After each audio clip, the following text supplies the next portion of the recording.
বাংলাদেশ এবং ভারতের মধ্যে নতুন করে কূটনৈতিক উত্তেজনা শুরু হয়েছে। ঢাকা এবং দিল্লির নতুন করে এই হাই কমিশনারদের পাল্টাপাল্টি তলবের ফলে এই উত্তেজনা বাড়তে শুরু করেছে।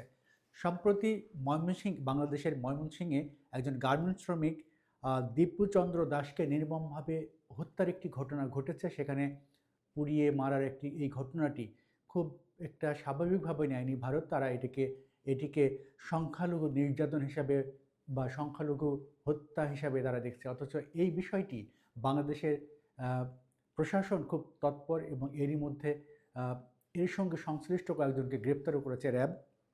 এবং প্রশাসন সহজভাবে এটি দেখছে না। এটি সবসময়ই এইটি ঘটনার পর থেকেই তারা কিভাবে ঘটনাটি ঘটেছে এবং এই ঘটনাটি কিভাবে ঘটলো তার পুঙ্খানুপুঙ্খ তদন্ত করে যাচ্ছে তারা, এবং দোষীদের দৃষ্টান্তমূলক শাস্তি দেওয়ার ব্যাপারে বাংলাদেশের আইনশৃঙ্খলা বাহিনী খুবই তৎপর।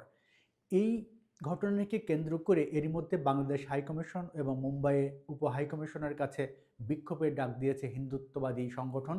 এবং ঢাকা দিল্লি দ্বিপক্ষীয় সম্পর্ক নতুন করে সংকটের মুখে পড়েছে।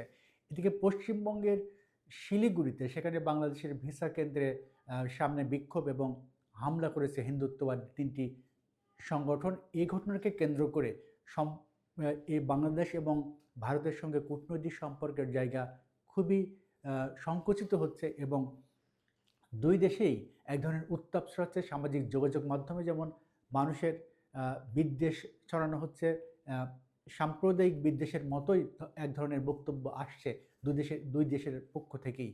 এই বিষয়টি একেবারেই কাম্য যেমন নয়, তেমনি দু দেশের কূটনৈতিক দূরত্বটাও একেবারেই মেনে নেওয়ার মতো নয়। কারণ বাংলাদেশ এবং ভারতের সম্পর্কটি একেবারে আত্মিক এবং ঐতিহাসিক। সেই জায়গা থেকে বাংলাদেশ এবং ভারতের জনগণের সঙ্গে জনগণের সম্পর্কটা খুব বেশি প্রত্যাশা করে। সেই জায়গায় হঠাৎ করেই, অর্থাৎ জুলাই পরবর্তী সময়ে বাংলাদেশের সঙ্গে সম্পর্কের জায়গাটি ভারত একেবারে সংকুচিত করে ফেলেছে এবং বাংলাদেশের অভ্যন্তরেও কিছু বক্তব্য তারা সহজভাবে নিচ্ছে না এবং তাদের কিছু ব্যবহারও বাংলাদেশ ভালোভাবে নিতে পারেনি।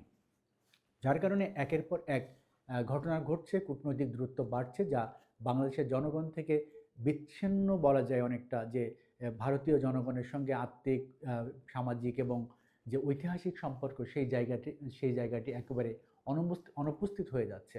বাংলাদেশ এবং ভারতের জনগণ নিশ্চয় এটি কাঙ্ক্ষিত নয় যে রাজনৈতিক বা দুদেশের কূটনৈতিক সম্পর্কের জায়গায় এক ধরনের বৈরিতাপূর্ণ ভাবাপন্ন অবস্থা দুদেশের জনগণকে দূরে ঠেলে দেবে। এটি কোনোভাবেই প্রত্যাশা করছে না দুদেশের জনগণ।